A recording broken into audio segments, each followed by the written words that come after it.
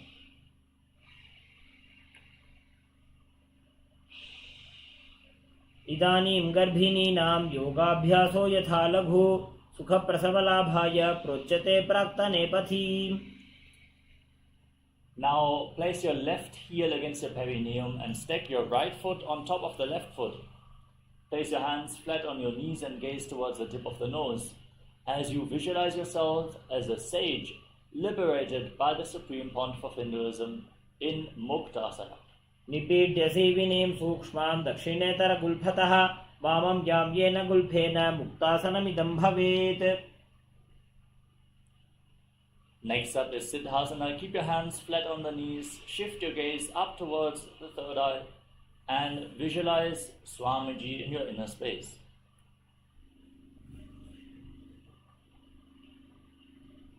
स्थानुसंयमितेन्द्रियोचलदृशा पश्यन् भ्रुवोरन्तरं चैतन्मोक्षकपातभेदजनकं सिद्धासनं प्रोच्यते. Maintain the same position but shift your gaze down to the ground in front of you.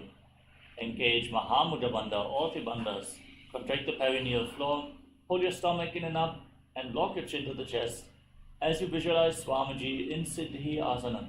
वामपादके इडीजानो सीवनिमधितासु कोठानो. Now rotate your hands, place them back into Bindu Mudra on top of your knees. Gaze up towards your third eye as you visualize yourself as Lord Rudra, the fierce dimension of Lord Shiva in Rudrasana 2. वामचरण परिदक्षिण राखे एकजुगति ऐसे विदिदाखे. Now shift your gaze to the tip of the nose and embody tranquility and an unshakable nature in Santadunasana. आसन की गुणमणि की चन चलता meet. Now bring your hands in front of your navel, one hand cupped over the other, in Samputa Mudra resembling a closed lotus flower, as you visualize Swamiji in Siddhasana 2.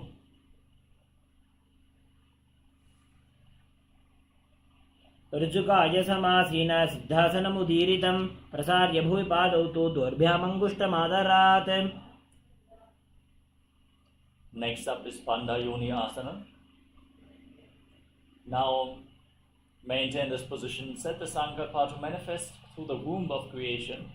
As you inhale deeply, hold your breath and then enter Shanmukhi Mudra. Lock all the senses with your fingers. Close your lips with little and ring fingers, your nostrils with your middle fingers, your eyes with your index fingers, and your ears with your thumbs. Hold your breath in Shanmukhi Mudra in Bandayoni Asana. यत्र मध्ये महादेव बन्धयोन्यासने शृणु यत्कृत्वा खेचरो भूत्वा विचरेदीश्वरो यथा. Relax. Now place your right foot on top of the left thigh and bring the left foot below the right thigh. Keep your hands on the knees in Bindu Mudra as you embody the state and space of bravery in Virasana. एकं पादमथैकस्मिन् विन्यस्योरुणि संस्थितः. Now shift your gaze up towards your third eye and visualize Sage Valmiki, the great poet and author of Ramayana in Valmikasana. वामपादके ईडे जानो श्रीमणिमथितासु कोठानो. Now place your hands flat on your knees, gaze towards the tip of the nose, and visualize Yoni Mandala, the visual representation of Devi Paramashiva Shakti in Joni Mudrasana. वामपादकी पकथली जाहि माहिली कोरे. Maintain the same position, shift your gaze up towards your third eye, hold the visualization of Yoni Mandala in Yoni Asana. योन्यासनं पर्वतेन योगं योगफलेनिलं तत्कालफललं तावत् खेचरो यावदेव हि. Now join the soles of your feet together and interlock your fingers around the toes, pulling the heels firmly against the perineum. Push your knees to the ground and pull your stomach in and up in Uddiyana Bandha as you gaze to the nose and visualize yourself as Lord Veerabhadra in Bhadrasana 3.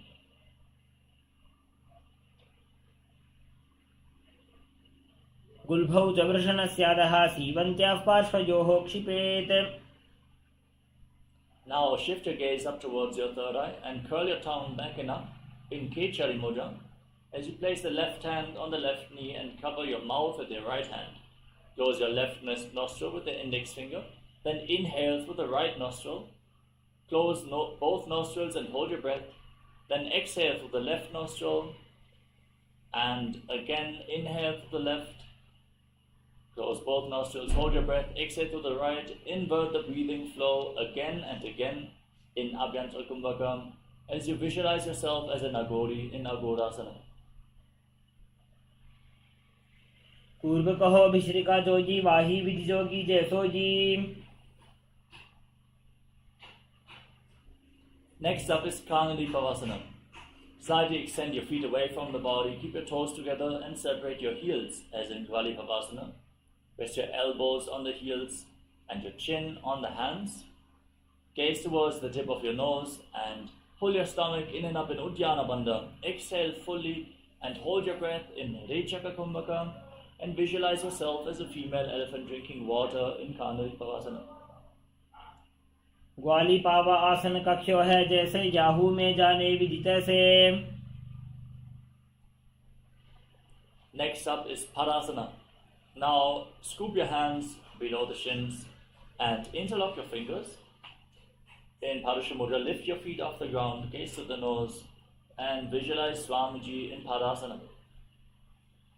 ततोर्ध्वम्रे च येद् वायुं मृदुनिश्वास संयुतम्. Now interlock your fingers around your toes from above and pull your feet against your chest. Rest your chin on the toes, gaze toward the tip of the nose and embody the state and space of a king in Gopichandasana. पूरव विधिपगा का अंगूठा कंठ को पराशे. Now once more scoop your hands below the feet and interlock your fingers around the toes from below. Pull your feet against your chest, rest your chin on the hands, gaze to your nose and visualize your body free from any defects in Uddarasana. दो उपकदली संपुट ठाने उभय हस्त करियोर दहिताने. Now lift your feet up even higher in front of your face with interlocked fingers in front of your forehead. Visualize yourself excelling in everything in Vishishtasana.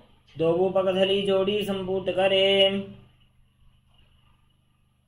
Now one by one bring your legs over top of the respective shoulders and bend your elbows up and hold onto your neck with your hands. Balance as you visualize yourself as a cobra in Bhujasana.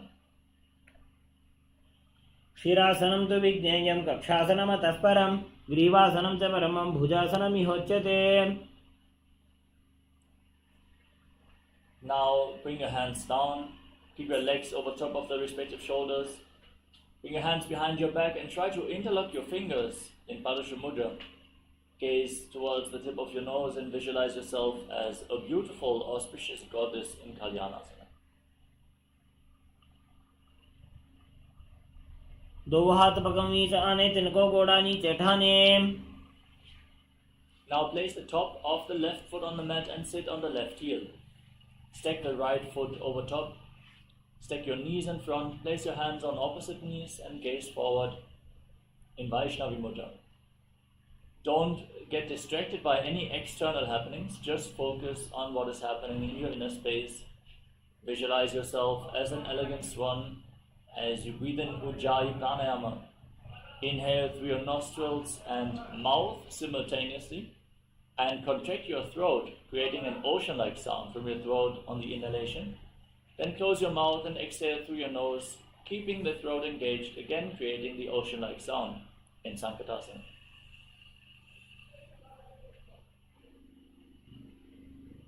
वामपादं चितेर्मूलं संन्यस्य धरणीतले पाददण्डेन ज्ञां yen वेष्टयेद् वामपादकम्. Next up is Dhenukasana. Now slide the left foot outside the hips, sit in between the heels. Interlock your fingers on top of your knees, pull your stomach in and up in Uddiyana Bandha and visualize a cow in your inner space in Dhenukasana.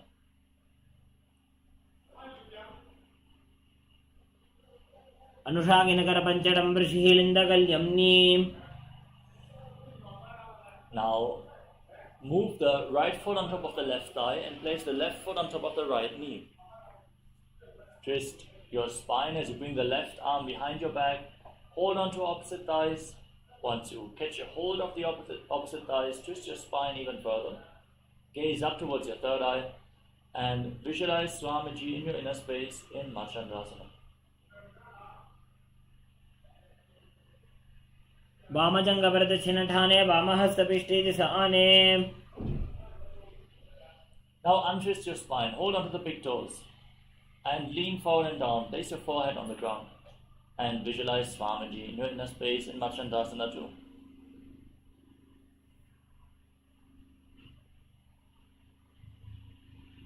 प्रथमजीवनोचरणजोजी वामजङ्गपरिराखेसोजी.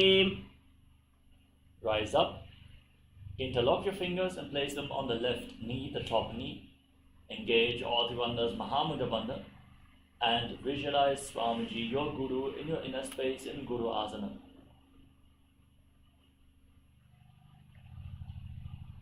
ऊरुमूलेतरपादस्य कनिष्ठिकाप्रदेशगुल्भं संस्थाप्य. Now place the right foot flat on the mat and sit on the right heel. Stack the left knee over top. Place your hands on opposite knees. Gaze forward.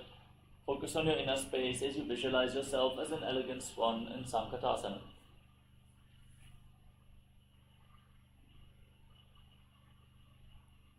वामपादं चितेर्मूलं संन्यस्य धरणीतले पाददण्डेन यां येन वेष्टयेद् वामपादकम्.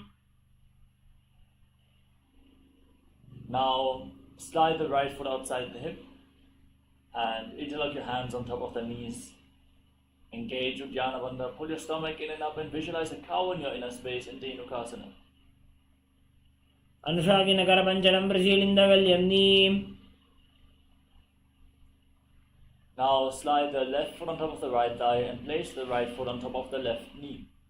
Bring the right hand behind your back, twist your spine, hold on to opposite thighs, and gaze up towards your third eye as you visualize Swamiji in Machandasana on the upper side. वामजङ्गपरिदक्षिणठाने वामहस्तपिष्टे दिशाने.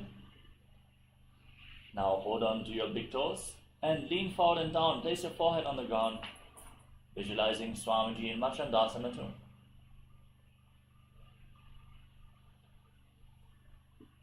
प्रथमजीवनोचरणजोजी वामजङ्गपरिराखेसोजी.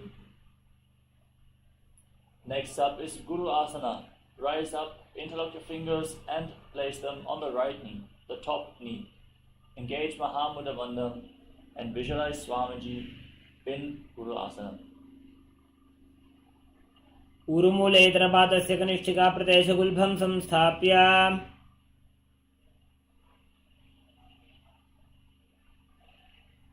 The next asana is Parshasana. Now place your feet flat on the mat. Pull your knees against your chest with the support of your hands and push your tongue back and up in Kechari Mudra. Stretch the frenum, the tongue band below the tongue, as you push your tongue as far back and up as possible, trying to lead it along the nasal tract all the way to your third eye. Gaze up towards your third eye and visualize Swamiji in Parshasana. पादतले भूमो निधाय जानुनिवृति निधाय विपरीतहस्ताभ्यामूरुसहितजङ्घे निबध्य. Next up is Bodha Shukrasana. Now interlock your hands around the wrists and rest your chin on the knees. Gaze towards the tip of the nose and visualize yourself residing in an abode of bliss in Bodha Shukrasana. दोबू पगदली भूपरि धरे कोरमाहिली ऐसे करे. Next up is Kudakatasana. Now scoop your hands below the legs and hold on to opposite elbows. Hold your legs in towards your chest. Gaze towards the tip of the nose. Keep your tongue back and up as you visualize Swamiji in Kudakatasana.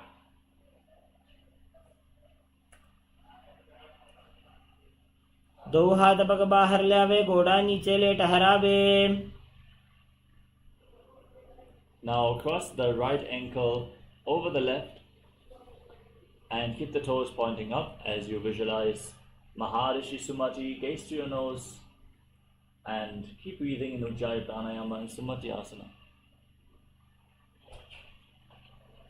मूलद्वारी धरती परिठाने डावा पग परिद छपद आने.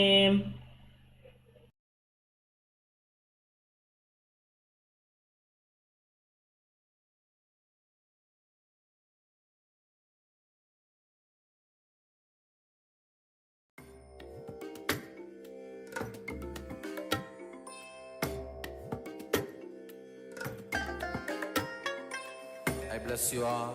Let you all open all your three eyes and manifest the powers of Mahasadashiva. Om Nityananda Paramashivoham. Yes. Now extend your legs forward and interlock your hands. Raise your arms up above your head with the wrists pointing outwards. Engage Mahamudra Bandha. Gaze towards the tip of the nose. Push your tongue back and up and visualize Swamiji in Dandasana. इदानीं गर्भिणीनां योगाभ्यासो यथा लघो सुखप्रसवलाभाय प्रोच्यते प्राक्तने पथि. Now lean forward and down. Hold onto your big toes in Prana Mudra and bring your head towards your knees. Inhale through one nostril and exhale through the other alternatingly in Nadi Shodhana. Cleansing Ida and Pingala Nadi, the central nadis along your spine, balancing the prana within your body. Visualize Swamiji in your inner space in Arambhasana.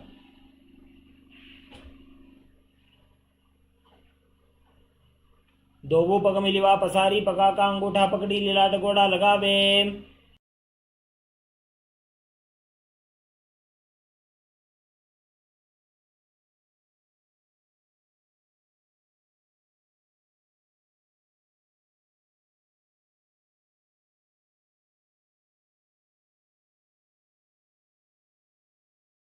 The next asana is Bidokasana.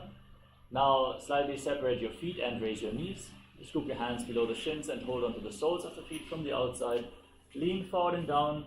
Gaze up towards your third eye and visualize Swamiji in Bidokasana.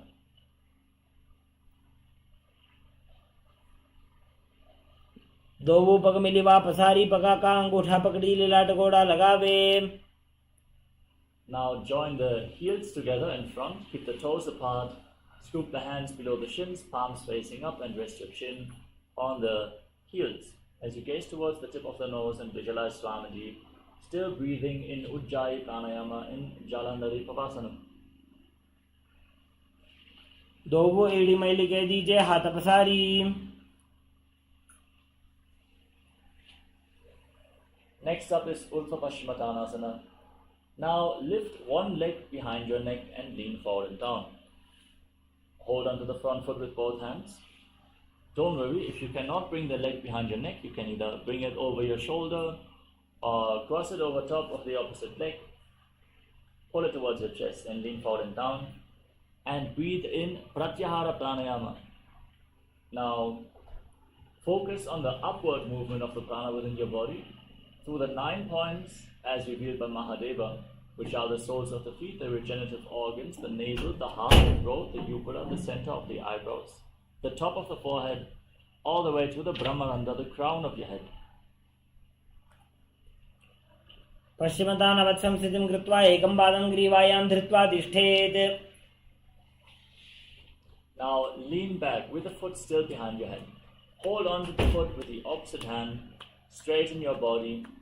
Gaze towards the tip of the nose and visualize you are infinite, endless, eternal, Ananta in Anantasana. उत्तानशयनी एकैकं पादी ग्रीवायां विन्यस्य इतरहस्तेन पावाग्रं गृहीत्वा.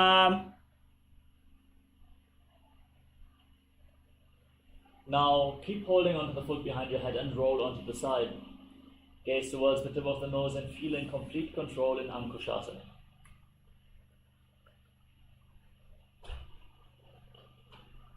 उत्तानशयितः एकैकं पादं ग्रीवायां कुर्वन्. Now lay on your back and pull your knees against your chest. Encircle your legs with your arms and rock your body from side to side. Massage your spine as you visualize Swamiji in your inner space. Still focus on the upward flowing prana from the soles of the feet to the crown of your head in Dirishasana. उत्तानशयनं जानुनि हृदयपष्टम्ब जङ्घासहित ऊरूनि करध्वजे बद्ध्वा. Next up is Urpa Paschimottanasana on the other side. Now lift the other leg behind your neck and lean forward and down. Hold on to the front foot. Focus on the upward flowing prana. Visualize Swamiji in Urpa Paschimottanasana. पश्चिमतानवत् संस्थितिं कृत्वा एकं पादं ग्रीवायां धृत्वा तिष्ठेत्. Now lean back. Keep holding on to the foot behind your head. Gaze towards the tip of the nose and visualize you are infinite, endless, eternal, Ananta in Anantasana.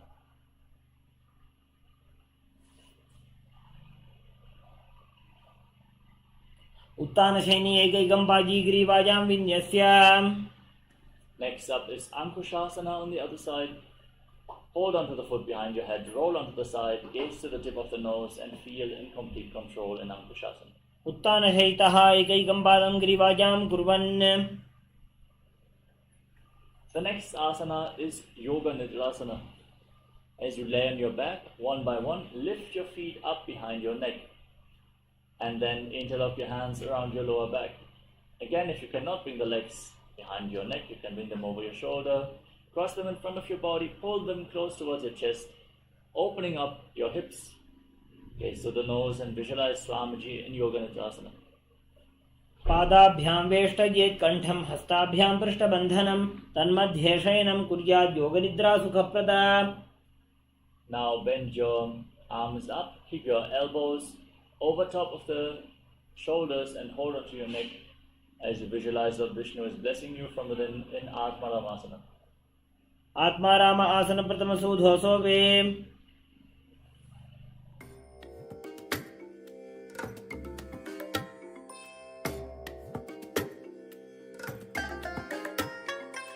I bless you all.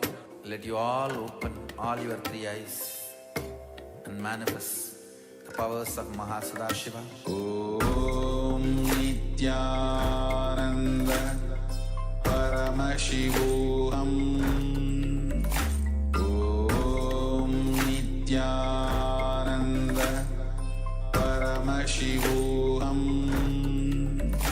Om Nityananda Paramashivoham. Om Nityananda Paramashivoham. Yes. Now we'll move on to Kochikasana. Lay on your back and extend your arms out to the side at shoulder level. Pull your knees up towards your chest. Keep the soles of the feet facing up towards the sky. And gaze to your third eye as you visualize Swamiji in your inner space. दोवो हाथ सीधा सा करे, तीन सौ base पा करे.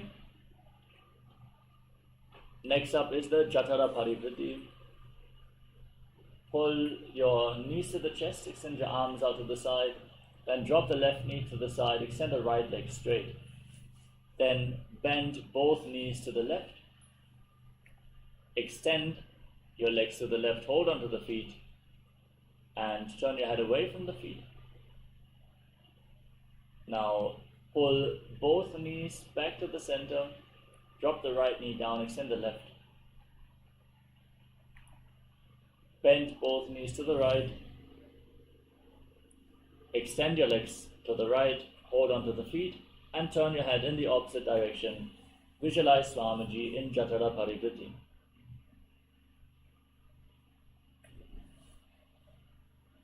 प्रतिक्रियायुतं द्वन्द्वपीठ सर्वबलप्रदं गर्भिणीनां दुर्बलानाम् इति गार्गीजगादनु. Now place your feet flat on the mat and hold onto your ankles. As you raise your hips off the ground, lock your throat, breathe in Murcha Kumbhaka, inhale and hold your breath intensely. Gaze to the nose and visualize yourself as sturdy as a bridge in Dviparapita. प्रतिक्रियायुतं द्वन्द्वपीठ सर्वबलप्रदं गर्भिणीनां दुर्बलानाम् इति गार्गीजगादनु. Next up is Paryankasana. Now bring your hands over top of your shoulders, fingers pointing towards your feet, and raise your hips up high. Breathe deeply through your nose, walk your hands and feet closer together to raise your hips even more, and visualize yourself as sturdy as stone furniture in Paryankasana.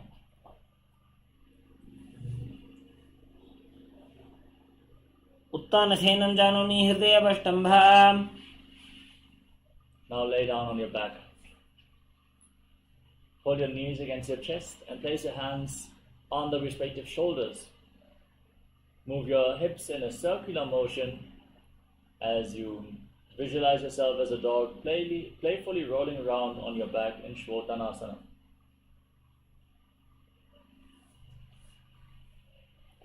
शोच्छरीरं संस्थाप्य जानुनी सम्मील्य नाभुवानीजा. Next up is the Viparita Karni. Now raise your legs up, point your toes to the sky, raise your hips up and support your body with your arms flat on the mat. As you move your legs in a circular motion, visualize Swamiji in the Viparita Karni. भूतले सशिरो दत्त्वा खेनये चरणद्वयं विपरीतकृति शैषा सर्वतन्त्रेषु गोपिता. Now stop the movement of your legs, point the toes up. To increase the digestive fire, perform any of these inverted postures. Breathe in Mocha Kumbhaka and visualize Swamiji in Viparita Karani too. करणी विपरीताख्या सर्वाधिव्याधिनाशिनी नित्यम् अभ्यासयुक्तस्य जाठराग्निविवर्धनी. Now drop your toes down over top of your head and interlock your hands behind your back. Push your hands into the ground as you visualize yourself as a plow in Langalasana.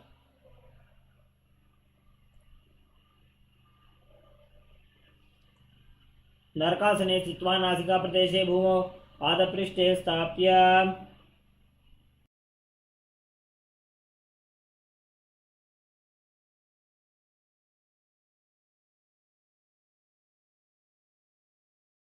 Next up is Shaita Paschimottanasana. Now hold on to the feet over top of your head and visualize Paramashiva in your inner space. For this is one of the 84 asanas revealed directly by Lord Paramashiva himself. तानं श्रीत्वात् कुर्वीत शैतपश्चिमतानकम्. Keep holding onto the feet and separate your legs wide to the side with your hips above the shoulder level. Visualize Swamiji in Supta Konasana. परिवृत्ते कुक्षे भागे त्रिदाहि परिकीर्तितः. Now join your feet back together, hold onto your ankles and roll onto your back, keeping your arms and legs straight, visualizing yourself as a chakra, a wheel in Chakrasana. शवासनस्तद्वौ पादौ कुर्यान्मस्तकतः परौ. Next up is Supta Prasadita Parangushtasana. As you lay on your back, extend your legs up vertically and hold onto your big toes in Prana Mudra. Keep your arms and legs straight and then separate your legs wide to the side as you visualize Swamiji in your inner space. Breathe in Ujjayi Pranayama. उत्तानपादं क्रौञ्चं च मरीचिं वीरभद्रकं नटराजं त्रिकोणं च सुप्ताङ्गुष्ठप्रसारणे. Now join your feet back together over top of your body, arms and legs straight, and visualize Swamiji in Supta Parangushtasana. उत्तानपादं क्रौञ्चं च मरीचिं वीरभद्रकं नटराजं त्रिकोणं च सुप्ताङ्गुष्ठप्रसारणे. Now cross your legs into Padmasana. Bring your knees to the mat and hold on to opposite elbows over top of your head. Gaze towards the tip of the nose and visualize Matsya, the fish avatar of Lord Vishnu in Matsyasana. मुक्तपद्मासनं कृत्वा उत्तानशयनं चरेत् कूर्पराभ्यां शिरो वेष्ट्या मत्स्यासनं तु रोगः. Now place the back of the right hand on top of the left palm over top of your head. Gaze to the nose and visualize Lord Rama in Parasharamasana. प्रथमकरे पद्मासन आछे सूधोसोवे भूपरिपाछे. Now raise your knees and your hips off the ground. Support your lower back with your hands, elbows resting on the ground, with your knees up high. Gaze to the nose, breathe in, Mocha Kumbhaka and visualize Swamiji in Sarvangasana. अथ वक्षेत्र संक्षेपात् सर्वांगासनमुत्तमम्. Next up is Vrishchikasana. Lay on your back and place one foot on top of the opposite thigh, pulling your knees up towards your chest.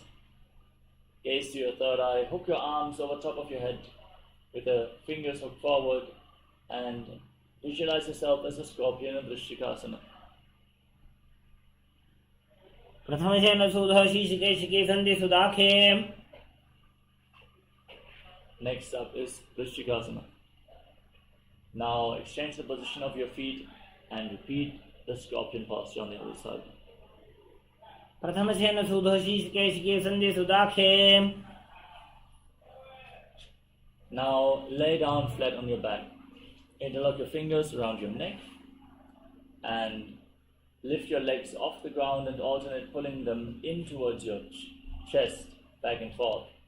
Breathe calmly through your nose in Sahajra Kumbhaka as you visualize Swamiji in Vrishabharakshapasana. उत्तानशयनं कृत्वा अङ्गुलिभ्यः कन्दरां बद्ध्वा गूर्परो मिलित्वा.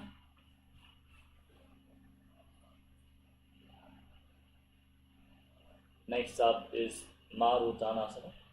Now place your palms down on the mat next to your hips and alternate raising your knees up, touching your ears with the respective knees, visualizing Swamiji in your inner space. श्रोतानवत् संस्थिति कृत्वा जानद्वयं पर्यायेन कर्णयोः संस्पृशेत्. The next asana is Vrikkasana. Now place your feet flat on the mat, stand up and lay back down again and again, visualizing yourself as a wolf in Vrikkasana. उत्तानशयनं कृत्वा पादतलाभ्यां भूमिं धृत्वा. Now from a squatting position, roll backwards all the way, again and again, visualizing Swamiji in your inner space in Lutasana. उत्तानशयनं पादशिरो उल्लङ्घ्य. Now lay down on your stomach, keep your hands at the side of the shoulders, then contract your lips, make a whistling sound like a flute through your mouth during the inhalation as you visualize yourself as a chariot carrying warriors into a battle for Dharma on your chariot back in Sarathasana. नित्यं शयनं कृत्वा नाभिं भूमनुधाय. Next up is Dihalyulanganasana. Now push your body up into a plank position and jump your feet in between the hands back and forth as you visualize yourself transcend body and mind in Dihalyulanganasana. हस्तद्वयं बद्ध्वा तन्मध्यचरणद्वयम् उड्डानेव बहिरानीय. Next up is Jatyasana. From the standing position, lean forward and down, place your hands on the mat and walk around on hands and feet, visualizing yourself as a wise 60-year-old elephant.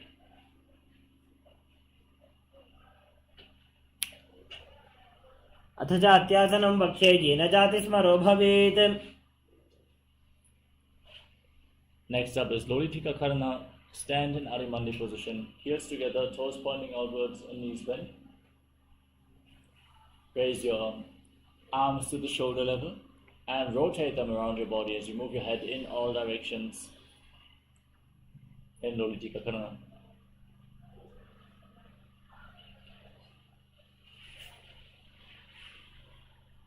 Next up is Sarvasana.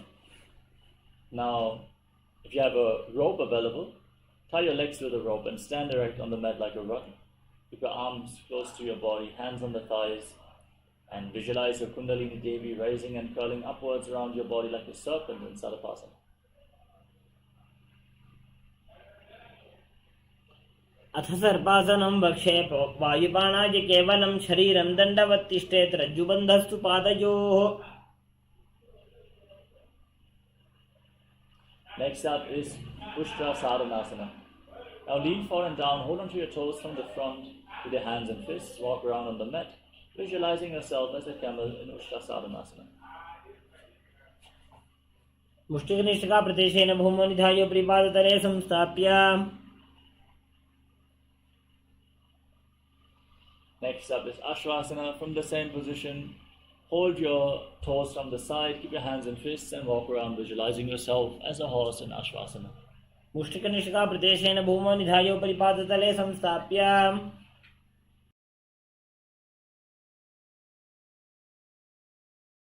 Next up is Kapota Nitakasana. Keep your heels together, toes pointing outwards, and interlock your hands behind your back. Lean back and breathe deeply through your nose in Sahaja Kumbhaka, visualizing yourself as a soaring bird diving in Kapota Nitakasana. पादतले भूमौ निधाय पृष्ठभागेन हस्तौ जङ्घापर्यन्तं नीत्वा. Next up is the Tala Pushpa Bhutam Karana. Now stand in Arimandi and join your hands in Namaskara Mudra in front of your heart center. Bow down to one side, raise the respective heel and open up your palms again and again. Visualize yourself holding a bouquet of flowers and offering it to Paramashiva.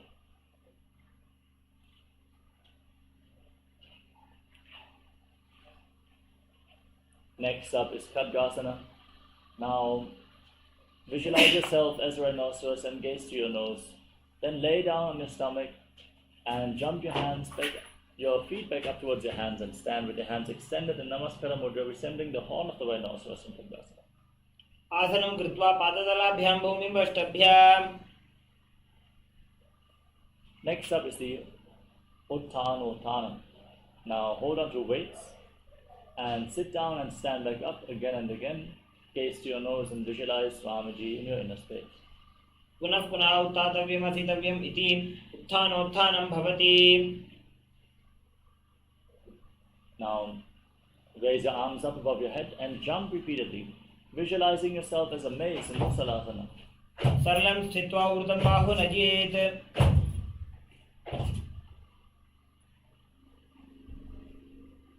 Next up is Uchirshakasana. Now lift the sole of one foot towards your chest with both hands and sit down and stand back up on the other leg. Alternate on both sides again and again. Gaze to your nose and visualize Swamiji in your inner space. एकैकं पादतलं कुक्षनिधाय.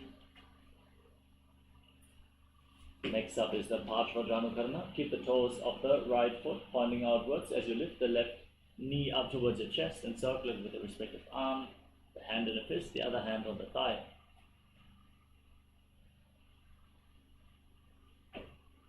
Next up is Tandavasana.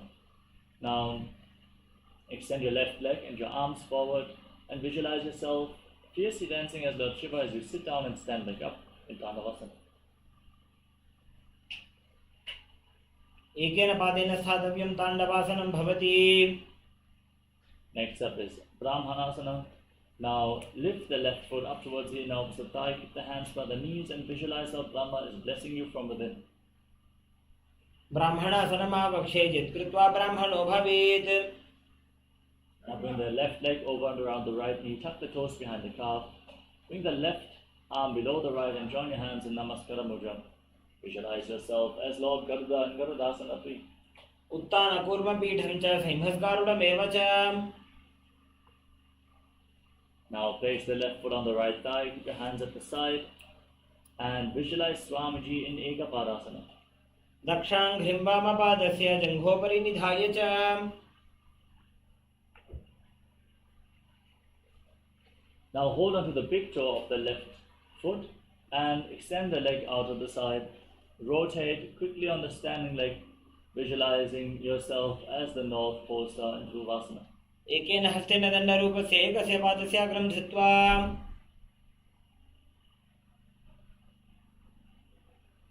Now lift the left leg up behind your neck and stand tall.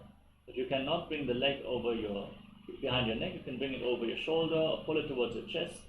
Hold on to a solid object for support, then sit down and stand back up, visualizing yourself as Lord Vishnu, performing the 3 steps in Trivikramasana. ग्रीवायां पादं संस्थाप्य स्थातव्यम् उत्थातव्यं त्रिविक्रमासनं भवति.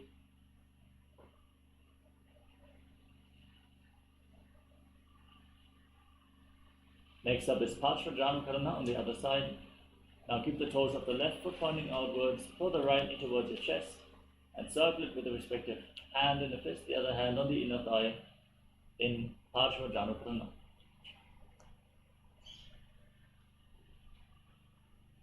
Now repeat Tandavasana on the other side. Extend the right leg and your hands forward. Sit down and stand back up, visualizing yourself dancing as Lord Shiva. एकेन पादेन स्थातव्यं ताण्डवासनं भवति. Next up is Brahmanasana. Now lift the right foot towards the inner opposite thigh. Keep your hands at the side and visualize Lord Brahma is blessing you from within. ब्राह्मणासनम् आवक्षे यत्कृत्वा ब्राह्मणो भवेत्. Now bring the right foot over and around the left leg. Tuck the toes behind the calf and bring the right arm below the left. Join your hands in Namaskara Mudra, visualizing yourself as Lord Garuda and Garudasana 3. उत्तानकूर्मपीठं च सिंहस्गारुडमेव च. Next up is Ekapadasana. Now place the right foot on the left thigh and keep your hands at the side. Visualize Swamiji in your inner space in Ekapadasana. दक्षाङ्घ्रिं वामपादस्य जङ्घोपरि निधाय च. Now hold on to the right big toe. As you extend the right leg out to the side, quickly rotate on the standing leg, visualizing yourself as the North Pole Star in Dhruvasana. एकेन हस्तेन दण्डरूपस्य एकस्य पादस्य अग्रं धृत्वा. Next up is Trivikramasana. Lift the right leg behind your neck. Stand tall, sit down, stand back up. The 3 steps of Lord Vishnu. Breathe deeply and calmly in Trivikramasana. ग्रीवायां पादं संस्थाप्य स्थातव्यम् उत्थातव्यं त्रिविक्रमासनं भवति. Next up is Samanaka Karana. Stand with your heels touching, toes pointing outwards, and your hands slightly extended away from the hips, fingers pointing one by one. Breathe calmly and deeply. Recover from this intense sequence of asanas as we get ready for the final 100 asanas of this sequence.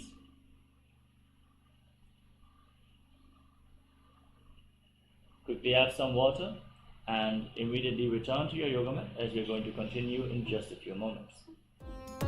Nityanandam, thank you for watching, and if you found the video enlightening, Please give it a like, share it with your loved ones, and subscribe to stay connected with us. don't forget to click the bell icon to receive the notifications.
Visualize sage Goraknath, the founder of the Natha Yoga Hindu Sampradaya, as you perform the Jivachala Kumbhaka, forcefully moving the retained prana up and down within your body and throughout your limbs, along with the mind. Perform the Mula Bandha as you do so and internally chant Om Nityananda Paramashivoham. प्रथम ही उभं होय बाहुरी नीचो पुनि होवे. The next asana is Kanchirasana. Now insert your hands between the thighs and calves and then wrap them around behind your butt, interlacing your fingers behind your back. Keep your chest upright. Visualize Swamiji in your inner space. ऊर्ध्वमध्यात् हस्तौ निवेशयानितं वं धृत्वा. The next asana is Bhairu Asana. Now bring your feet together and sit in a squatting posture with the heels touching the perineum. Hold the hands at the back. In Parusha Mudra, sit upright and gaze to your navel, visualizing Bhagavan Kala Bhairava, the Lord of Time. दो उपक की थलिया की माहिली को और मिलाई. Next up is Varahasana. Now squat all the way down to the ground. Keep your feet together, toes apart. Bring your elbows up close to your head and join your palms behind your back with fingers pointing down. Gaze to the nose and visualize a boar, which is one of the 10 incarnations of Mahavishnu. पागदली की माहिली को और मिलाई फना पानी उकड़ बई से.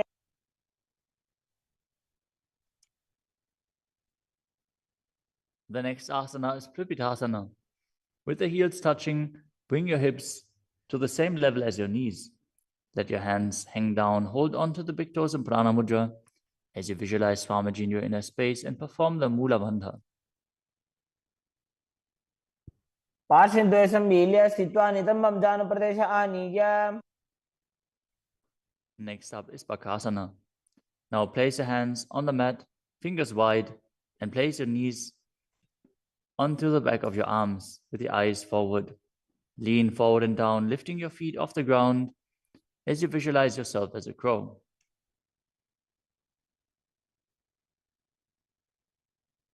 हस्ताभ्याम अवनिमवष्टभ्याम.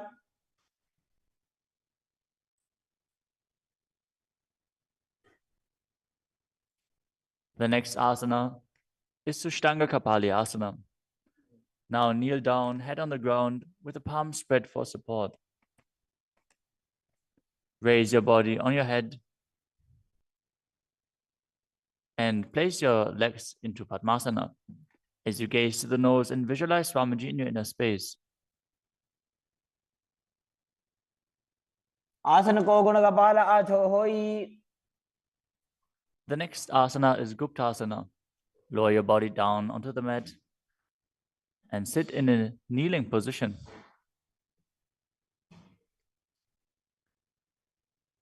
Keep your toes touching behind and sit in between the heels. As you place your hands on the knees, sit straight and gaze to the nose as you visualize you are sitting in the secret seat with Paramashiva and Guru. ध्यानोर्वोरन्तरे पादौ कृत्वा पादौ च गोपयेत्. The next asana is Vrikshasana too. This is another inverted posture. So if you have any blood pressure related issues, please take precautions. If you need aid in support performing this asana, if you have a partner available, they can aid you. Otherwise, you can use a wall for support. You can walk the wall up and down. This is a progression where you can increase your arm strength and finally be able to perform this asana yourself. Now, place your hands on the ground, shoulder width apart, and lift your body up straight into a handstand. Visualize you're a tree with deep roots into the ground as you breathe calmly in Sahaja Kumbhaka.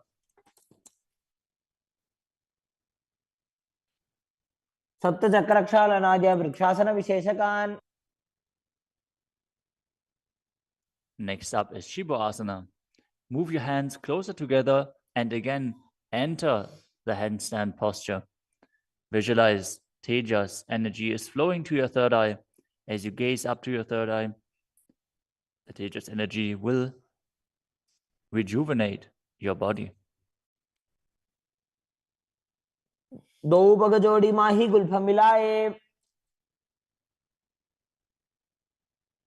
The next asana is Matsyasana 2. Now visualize yourself as a fish as you enter a plank position. Lower your body down to the mat and push it back up again and again as you engage the Mula Bandha. दिव्यं शयनं कूर्परो पार्श्वभागायाम् ऊर्ध्वकृत्य. Next up is Sarpasana 2.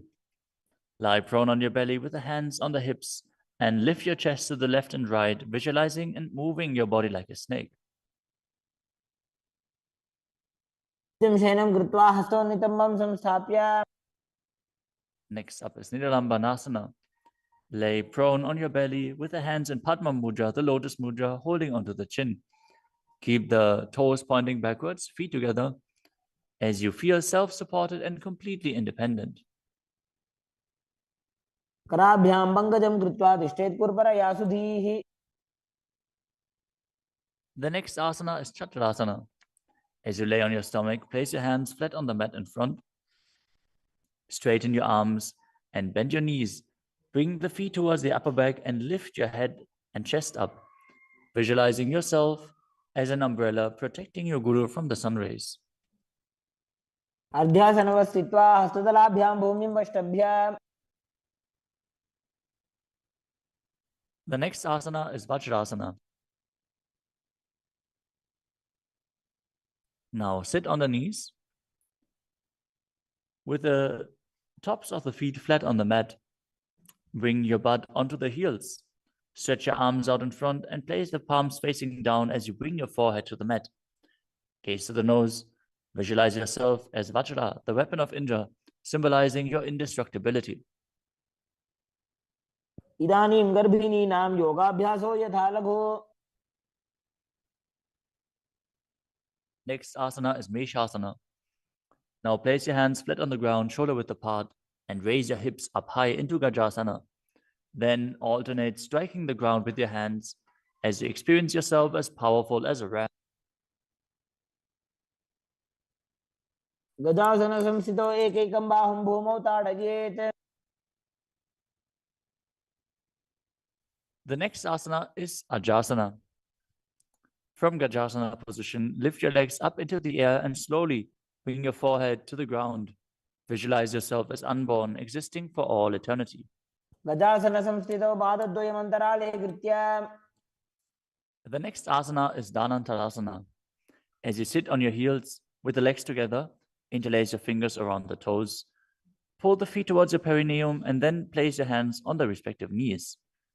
Keep your spine straight, gaze to the nose as you visualize Swamiji in your inner space and return to breathing in Ujjayi Pranayama, making an ocean-like sound with your mouth.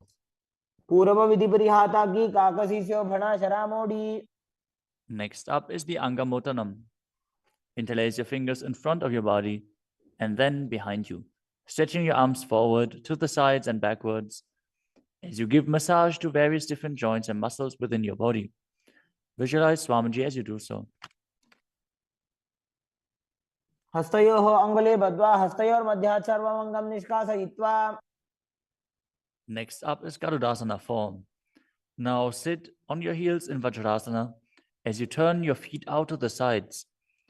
Keep your thighs and knees resting on the ground. Keep your spine straight, hands on the knees. Visualize yourself as Lord Garuda, flying Lord Vishnu and Lakshmi on his back. जङ्घोरुभ्यां धरां पीड्य स्थिरकायो द्विजानुनाम्. Next up is Ananda Mandirasana.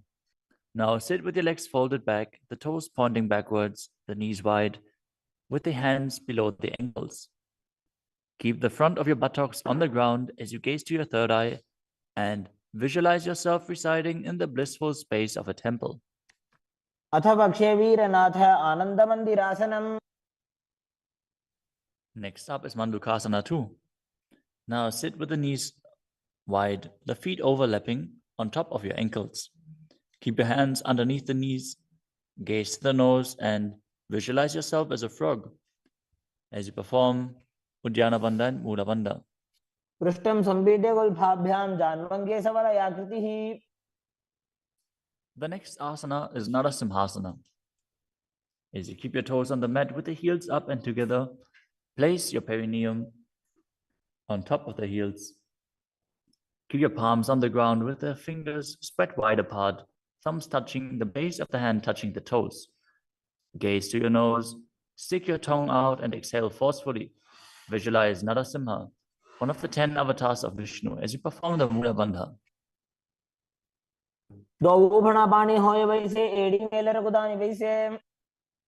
The next asana is Vishrakasana. Sit on the toes and place your perineum on the heels as you separate your knees and place them on the ground. Make a hollow of your palms and place it on your mouth. Keep your thumbs under the teeth and close your lips. Gaze to your nose. Inhale through the right nostril and exhale through your mouth as per your capacity in Vishraka Pranayama. Visualize yourself as Devi, presiding over any and all minuscule fears you might have.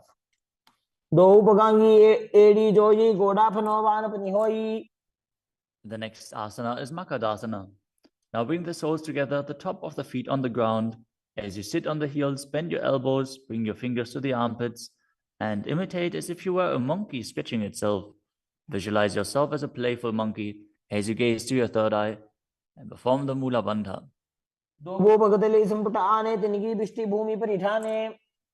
The next asana is Vajrasangarasana. Stand on the toes with the soles of the feet together. Sit on the heels, keep your knees wide and off the floor. Hold your elbows behind your back as you gaze to the nose. Embody a diamond-like strength for yourself and your Sangha, your spiritual community.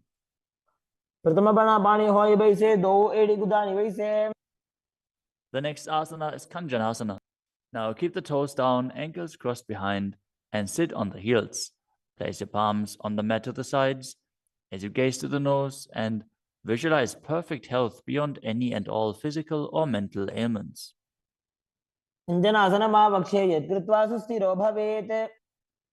The next asana is Kurmasana, the turtle posture. With your toes flat, cross your feet and place your perineum onto the back of the heels. Keep your knees wide and on the floor. Rest your hands on the knees. Gaze to the nose and visualize a turtle with a stable body and mind to live for hundreds of years.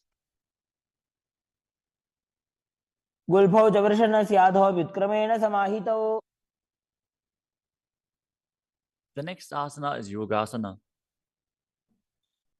With the toes flat, cross your feet and place your perineum onto the back of the heels. Gaze to your nose and visualize Swamiji in your inner space.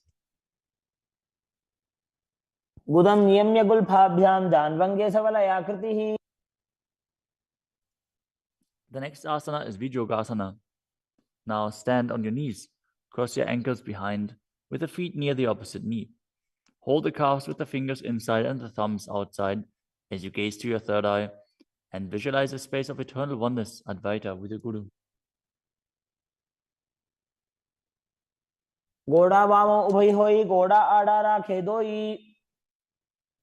The next asana is Ushtrasana 2.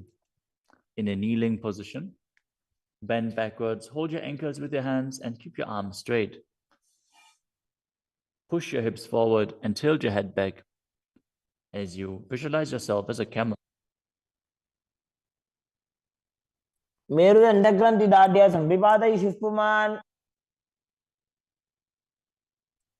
Next up is Jatyasana 2. With the heels together and the hands on the soles of the feet, slowly lean back. Bring the elbows down to the mat, followed by the back of your head. Gaze to the nose and experience yourself as a lotus blooming.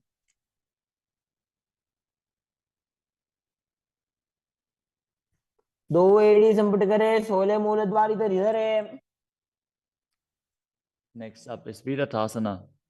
Sit on the knees with the thighs and calves together. Lean back and touch your back to the ground. Then rise back up. Do this again and again as you visualize the healing and liberation of all causal, subtle forms of your body. Gaze to the nose and perform the Mula Bandha.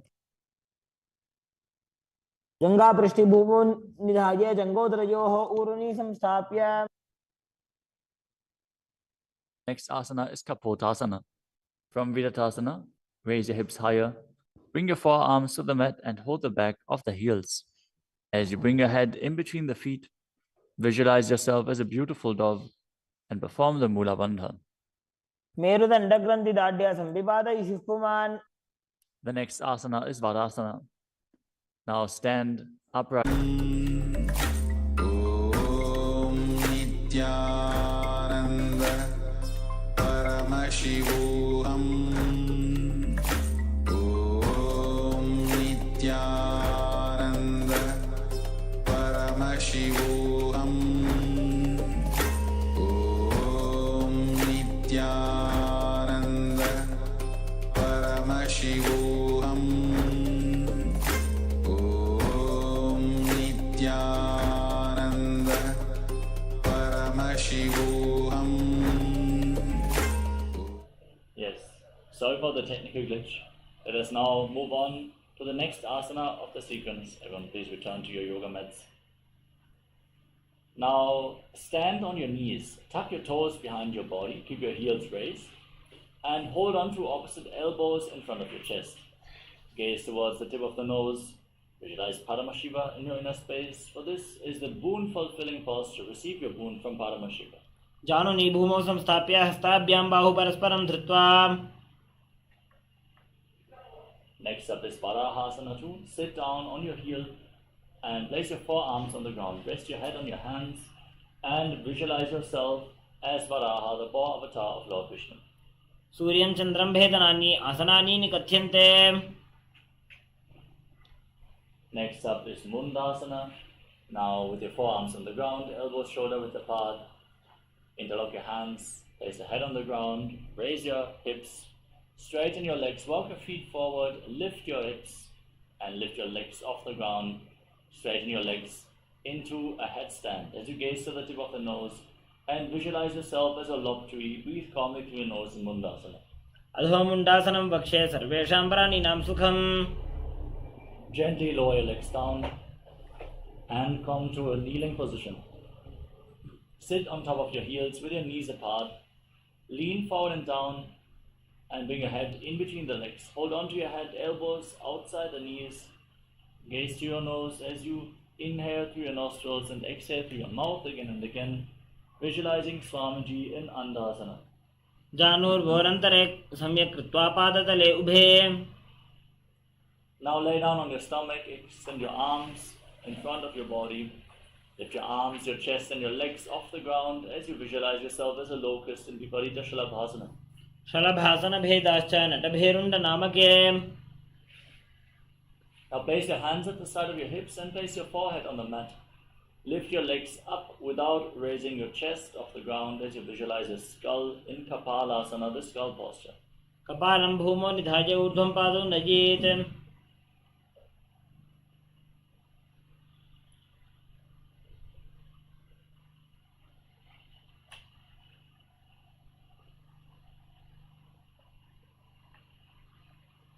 The next asana is Akasha Kapotasana. Now kick your legs up over top of your body. Bend your knees and place your feet on the ground in front of your face. Visualize yourself as a free and open dove in Akasha Kapotasana.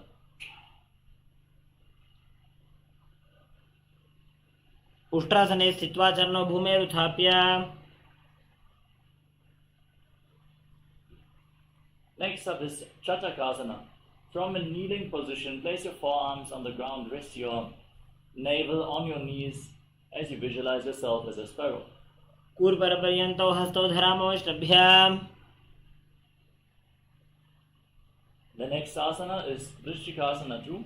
With your forearms on the ground, raise your hips, straighten your legs, walk your feet forward and kick your legs up to bend the knees and try to bring your feet towards the back of your head. Visualize yourself as a scorpion in Vrishchikasana 2. विच्छेमबुच्छप्रतिमां कृपाश्नी धृत्वा सशीर्षे चिबुकं विधार्यकौ. Now come to a kneeling position. Sit on the right heel with the left foot outside the hip, toes pointing to the side, hands on the ground in front of you. Inhale forcefully through your nose, hold your breath, and exhale slowly again through the nose in Antarangaka Kumbhaka. As you gaze forward in Vaishnavi Mudra, visualizing yourself as a bull in Vrishasana. याम्यगुल्भे पादमूले वामभागे पतेतरम्. Now keep your hands on the ground and lift your body up. Cross the toes of the left foot over the right in balance, visualizing Swamiji Lolasana. लोलासनं सदा कुर्यात् वायुलोलापघातनात्.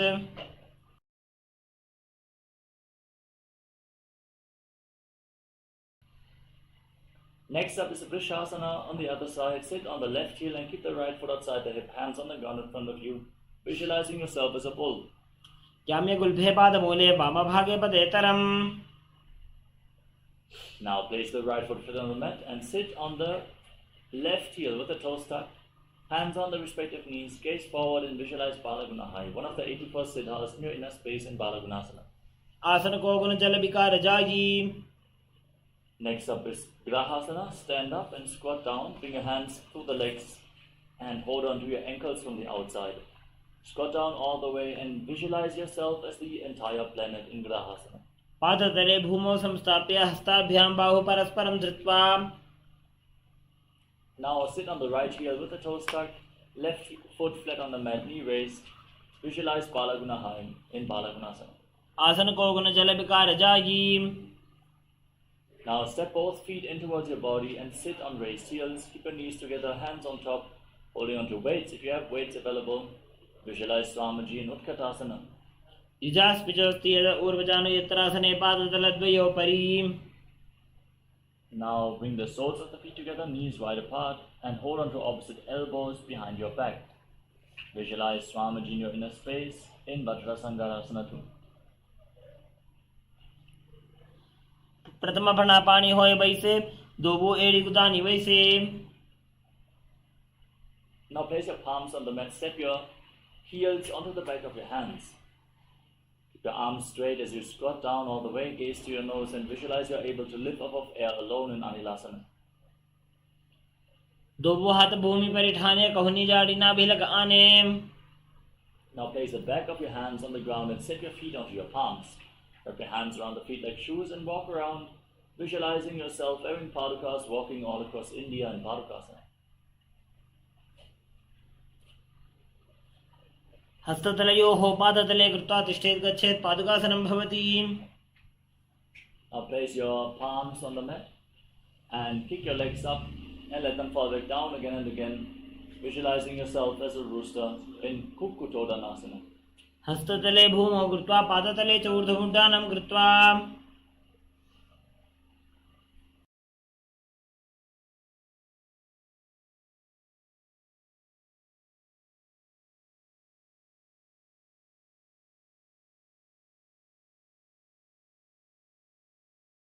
The next asana is Viparita Nityasana.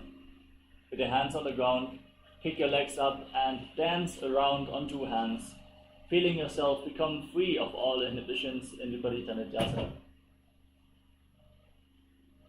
हस्ततले भूमौ कृत्वा पादतले च ऊर्ध्वमुड्डानं कृत्वा. Next up is Kunjarasana. Now separate your feet and place one hand on the ground holding your head with the other hand. Visualize Swamiji in Kunjarasana. अथ पक्षे महादेव कुञ्जरासनम् उत्तमम्. Exchange the position of your hands with the other hand towards the ear. In Kunjarasana on the other side.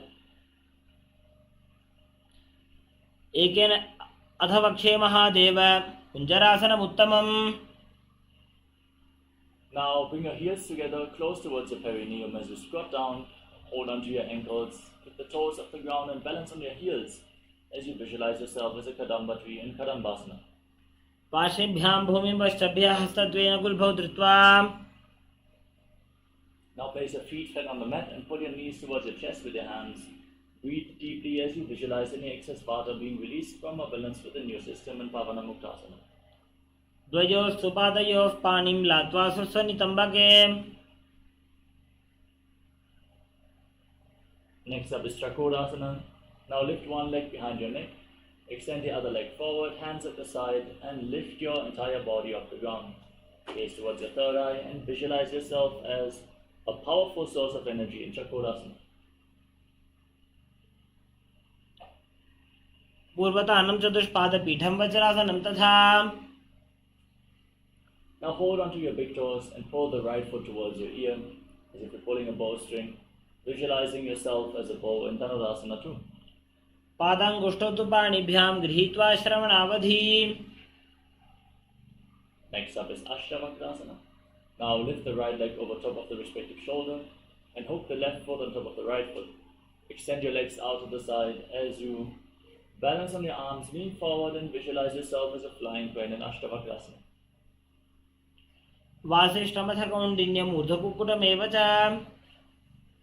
Now place the right foot flat on the mat, place the left foot on top of the right thigh and bring the right shoulder underneath the raised knee, push the left knee to the ground, gaze up and visualize that you are immortal, able to exist solely on prana and pranasana. एतत् प्रभेदं वक्ष्यामि करोति यः स चामरः.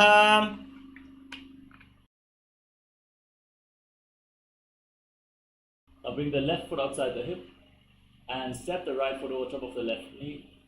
Twist your left elbow outside the raised knee. Bring the hand below and interlock your hands behind your back.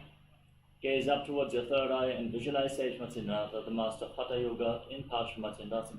पार्श्वाभ्यां धृत्यते यास्तु पार्श्वमत्सेन्द्रमुत्तमम्. Now lift the right leg behind your neck, extend the left leg forward. Hands at the side, lift your entire body off the ground as you gaze to your third eye and visualize yourself as a powerful source of energy in Chakrasana. पूर्वतानं चतुष्पादपीठं वज्रासनं तथा. Now hold onto the big toes and hold the left foot towards your ear as if you're pulling a bowstring, visualizing yourself as a bow in Dhanurasana 2. पादाङ्गुष्ठौ तु पाणिभ्यां गृहीत्वा श्रवणावधि.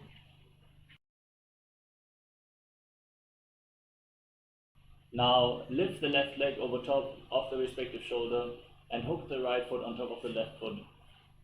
Send the legs out to the side and lean forward, balance on your arms, visualizing yourself as a flying crane in Ashtavakrasana.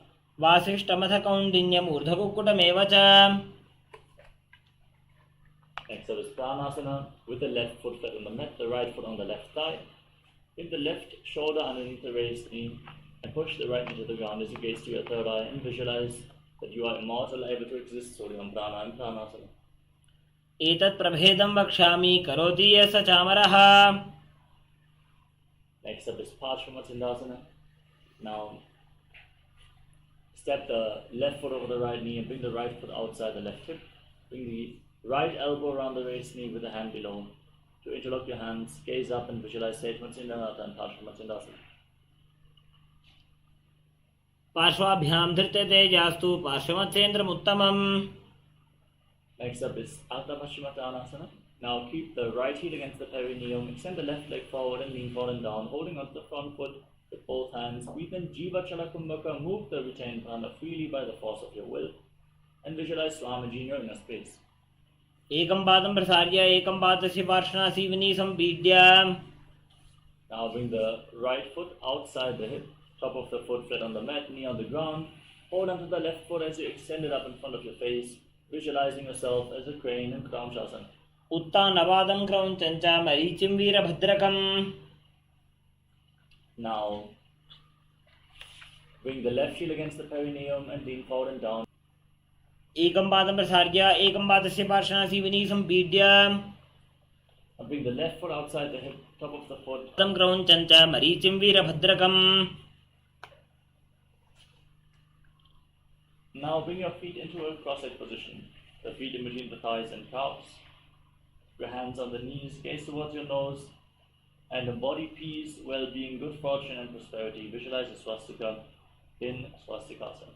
जानुर्भोरन्तरे सम्यक् कृत्वा पादतले उभे. Maintain this position, but cover your heels with your hands. Lock your chin to the chest at Jalandhara Bandha. Gaze to the tip of the nose and visualize the great sage Goraknath, the founder of the Natha Yoga Hindu Sampradaya in Gorakshasana. जानुर्भोरन्तरे पादौ उत्तानौ व्यक्तसंस्थितौ. Next up is Bhagasana 2. Now visualize Swamiji in your inner space. Bring the left heel against the perineum and place the right foot on top of the left thigh.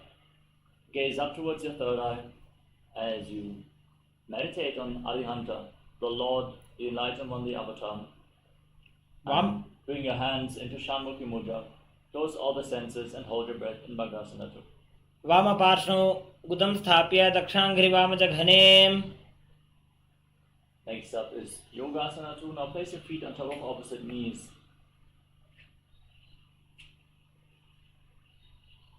And place your hands on the ground next to your body.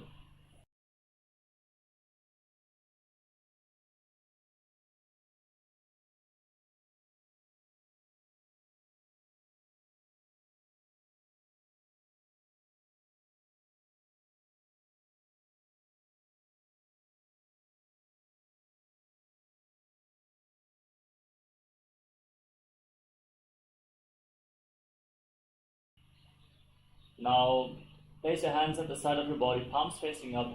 Gaze towards the tip of the nose and keep your mouth in the shape of the beak of a crow.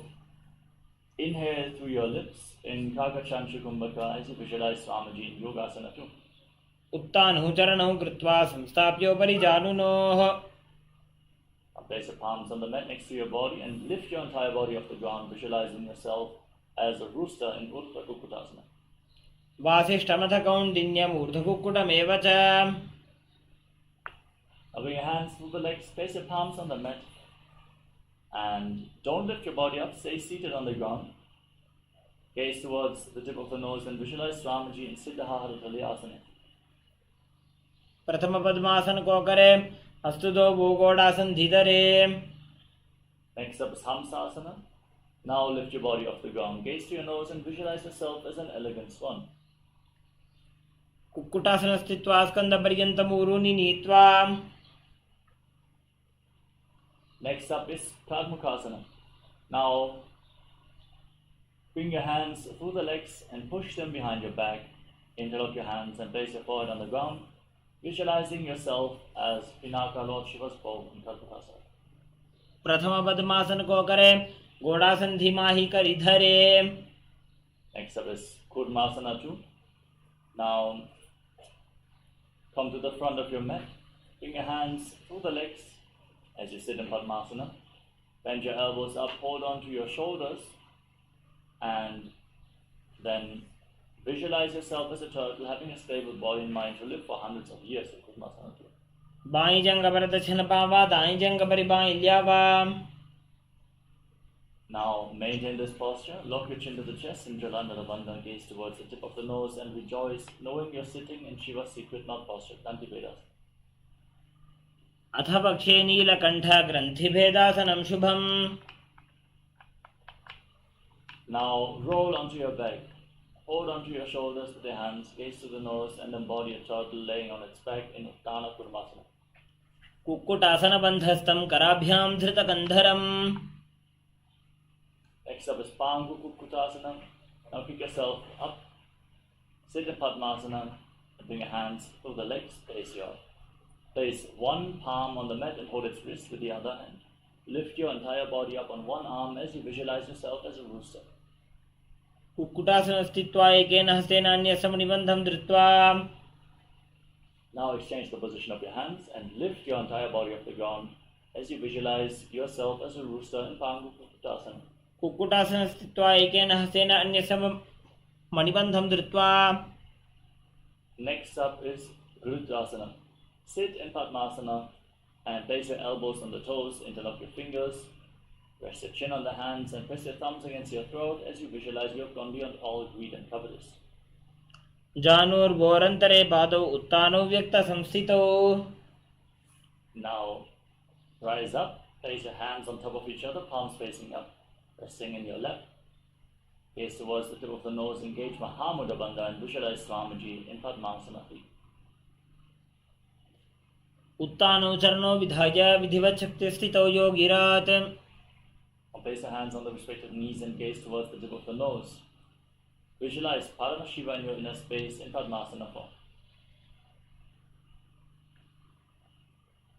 एतत् पद्मासनं कुर्यात् प्राणवायुप्रसिद्धये.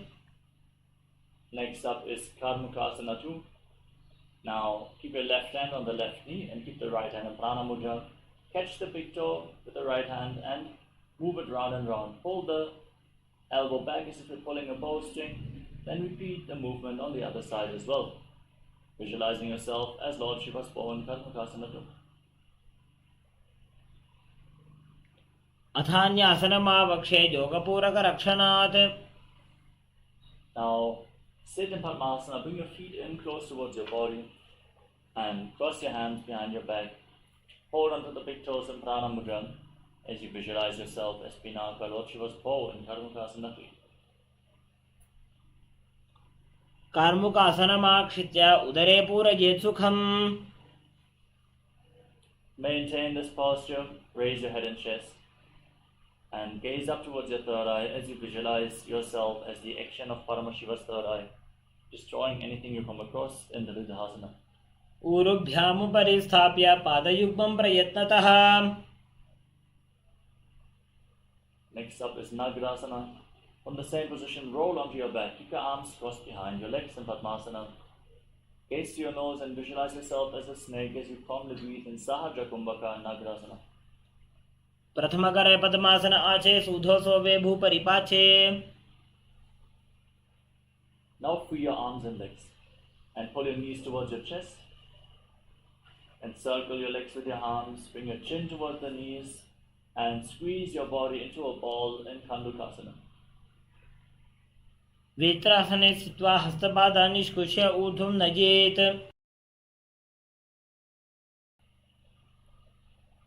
Now place your feet flat on the mat and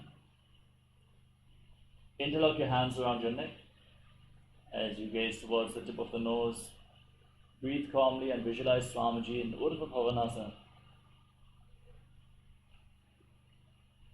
प्रथमे सूधो San करावे घोड़ा उभा राशि मिलावे. Next up is Marakata Pitasana. Now bring your hands underneath your heels with the palms facing up. Raise your hips and lock your throat. Inhale deeply, hold your breath in Mocha Kumbhaka as you visualize yourself as a powerful alpha ape in Marakata Pitasana. उत्तान शयनं पादतले उत्तान हस्तयोः स्थापयेत्. Now support your lower back with your hands, rest your elbows on the ground and extend your legs. Gaze to the nose, lock your chin to the chest in Jalandhara Bandhan and visualize Swamiji in Uttana Shikipita. जङ्घोरुबलहीनश्चेत् उत्तानशिखिपीठकम्. Now raise your legs up and place your hands on the ground for support. Visualize yourself blissfully traversing through Naraka Loka unscathed in Narakasana. ग्रीवाकण्ठेन भूमिं विष्टम्भ पादाग्रद्वयमूर्धमुत्त्रयेत्. Now raise your hands back up towards your lower back. Straighten your legs and lower them down. Angle your body to engage your core as you visualize yourself as a boat crossing the ocean of samsara in Tiryanokasana. नौकावत् स्थित्वा ऊर्ध्वं पादाग्रद्वयं नयेत्. Now place your hands back on the ground, straighten your body, be stable and sturdy like a flagpole as you visualize yourself as the Kailasa flag respected across all nations in Vajrasana, the flag pose. तिर्यन्नौकावत् ग्रीवापृष्ठगोर्परैः भूमिं वष्टभ्य. Now lay down on your back.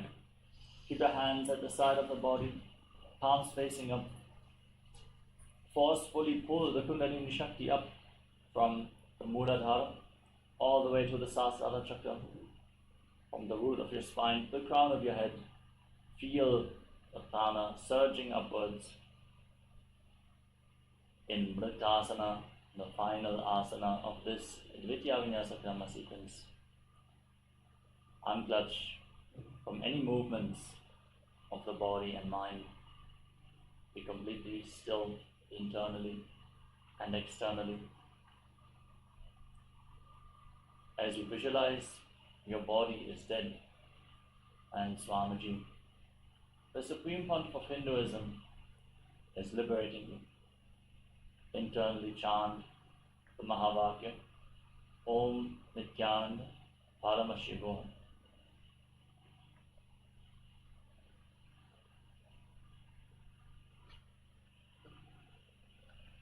उत्तानं शववद्भूमौ शयनं तु शवासनं शवासनं श्रमहरं चित्तविश्रान्तिकारणम्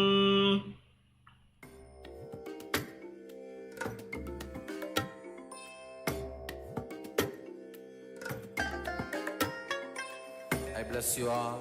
Let you all open all your three eyes and manifest the powers of Mahasadashiva. Om Nityananda Paramashivoham. Om Nityananda Paramashivoham.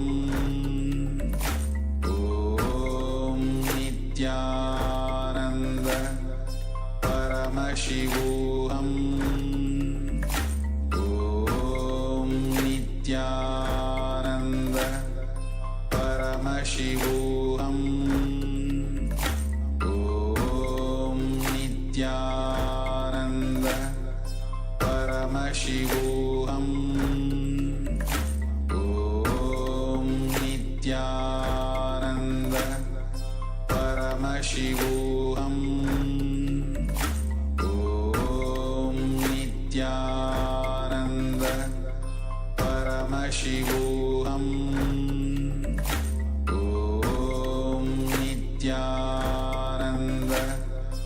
Paramashivoham. Om Nityananda Paramashivoham. Om Nityananda Paramashivoham. Om Nityananda Paramashivoham. Om Nityananda Paramashivoham. Om Nityananda Paramashivoham. Om Nityananda Paramashivoham. Om Nityananda Paramashivoham. Om Nityananda Paramashivoham. Om Nityananda Paramashivoham. Om Nityananda Paramashivoham. Om Nityananda Paramashivoham. Om Nityananda Paramashivoham. Om Nityananda. Now, slowly return to your physical body. Start to wiggle your fingers and toes. Rotate your wrists and ankles. Move your arms and legs. Pull your knees up towards your chest. And circle your legs with your arms and rock your body from side to side. As you slowly return to a comfortable seated position.